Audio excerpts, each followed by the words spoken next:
told you that what you were trying to do in your relationship to make it better was actually making it worse. Okay, that'd be bad. Every guy out there says, okay, I got to change that one. Okay, and those of you who are dating, this is a great evaluation. Are you already starting to do these things? Well, I'll tell you, we want to get into the games that people play to make things worse, okay? Well, they're trying to make it better, though. Well, I mean, that's what they're thinking. But see, what happens is, guys, forgive me, I'm thinking guys, you're with me, right? I mean, not enough sex, we kind of encourage, we do the candies, the gifts, we start crowding, and we do the cat and mouse game, right? That's right. Describe it how you see it. Well, actually, I think of it more as like a seesaw. You know, the more one person does of something, the less the other one does. And so when someone wants more sex, first they start out talking about it. If it doesn't work, what they say to themselves, well, that didn't work.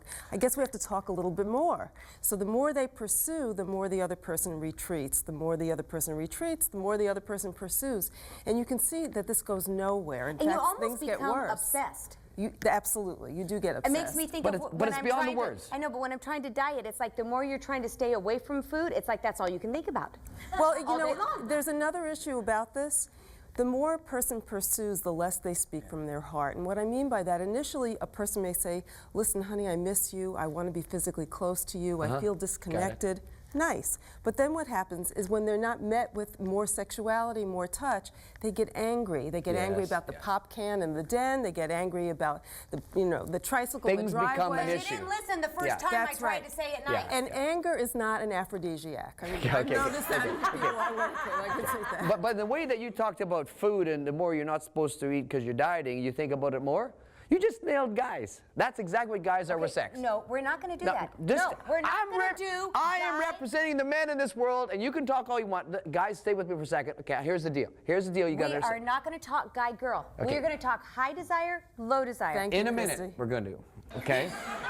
I just want you to know what happens is, you know, guys start with the, you know, the talking, okay, but then they start saying, I got some gifts, I'll do this. And pretty soon, I have a guys come to me and say, I've done everything. I gave her flowers, I did this, I took her out to a restaurant, I did this, I talked to her, I sit and listen to her, we went for a walk, nothing works, okay?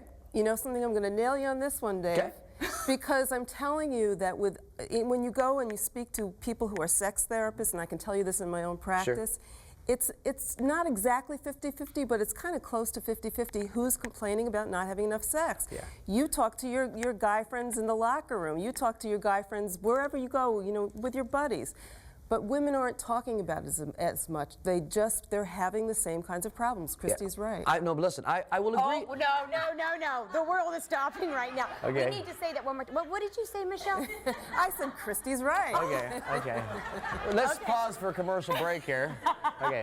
No, seriously, I will give you this, that as my wife and I do marriage conferences and speak to couples a lot, more and more over the last 5-7 years, we've had more women coming up and saying, I don't quite fit the norm. So we've quit talking about the stereotype, to be honest, right? We really have. And it's not always that the guy is the highest sexual desire person. Right. And more women come and said, what's wrong with me? Because I have more desire than my husband, and what's going on with him? Like, isn't he supposed to be like this? And now, okay, it was interesting because you brought out a parallel that I thought was fascinating of kind of some things that are happening in culture paralleling to low desire. Right. You were talking about how women, more and more the way they see themselves as a princess. Yeah. That there's a self-centeredness there. It's all about me. They deserve it. Yeah. And isn't it interesting that it correlates to the low sexual desire? And then you talked about men, and you said that we've had pornography increasing in our culture, and how that parallels. And you weren't saying that it necessarily is a direct connection, but you made the comment it was an extremely interesting parallel.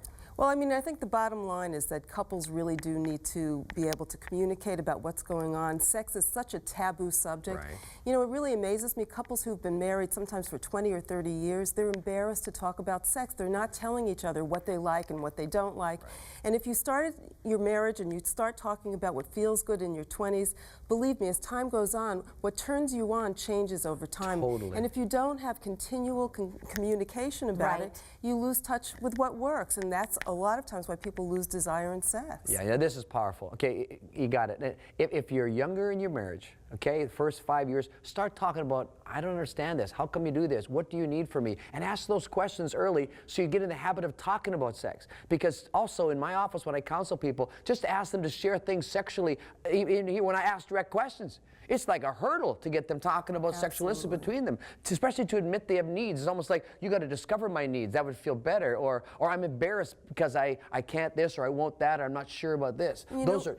Yeah. I'm sorry, but you also talked about the problems, the things that lead to more problems. Very often, if one person wants more sex, what they do to try to turn on the other spouse is what they want done to them. Right. And people are so different. So for example, to the low desire spouse, it may not be going out and buying those videos and those lingerie. It may be what happens outside the bedroom that's really a turn on. So I always tell people to tune into their spouse's turn ons, not what turns them on. Now, someone with low desire, though, do they know what turns them on? Very often they know. If you would, for example, someone with low desire might say, if you were nicer to me, if you were kinder, if you said to me, honey, why don't you sleep in on Saturday morning, because I'm going to take care of the kids, and that would make me feel so much better about our relationship. Yes. Yeah. I'd be there. Count me in. Yeah, okay, listen. You've been getting the taste here of this idea of this sexual void. And we know so clearly, the research shows that a marriage that is struggling in the area of sexual intimacy is on the verge of a breakdown. Okay, and so don't wait for that. Okay, if you need some help, go to marriageuncensored.com. We got online relational coaches who will help you. Stay with us, because we're going to keep working on this sexual appetite in your marriage.